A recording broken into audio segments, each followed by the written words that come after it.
আসসালামু আলাইকুম বন্ধুরা, কেমন আছেন সবাই? আশা করি ভালো আছেন। আমি জান্নাত আক্তার। আমার জান্নাত আক্তার জানুর ইউটিউব চ্যানেলের পক্ষ থেকে সবাইকেই জানাই আন্তরিক শুভেচ্ছা ও অভিনন্দন। চ্যানেলটিতে আমার হাতের তৈরি বিভিন্ন হস্তশিল্পের কাজ আপনাদের সাথে শেয়ার করব। আশা করি সবাই শেখার উদ্দেশ্যে আমার ভিডিওগুলো দেখবেন এবং ভিডিওতে ভুল ত্রুটি থাকলে আমাকে ক্ষমার দৃষ্টিতে দেখবেন।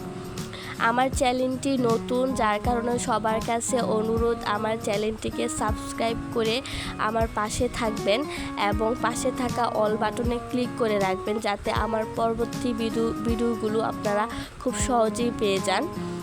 এবং যারা সাবস্ক্রাইব করে দিয়েছেন চ্যানেলটাকে, তাদেরকে অনেক অনেক ভালোবাসা ও অভিনন্দন। তো আজকে আপনাদের সাথে শেয়ার করেছি খুব সুন্দর, চমৎকার, সহজ একটি ফুলকারি ফুলের ডিজাইন। সবাই অবশ্যই ভিডিওটা দেখবেন, শুরু থেকে শেষ পর্যন্ত সবাই ভিডিওটা দেখবেন এবং ভিডিও ভালো লেগে থাকলে অবশ্যই লাইক কমেন্ট করে যাবেন। তো সবাই সুস্থ থাকবেন, ভালো থাকবেন। আল্লাহ হাফেজ। আসসালামু আলাইকুম।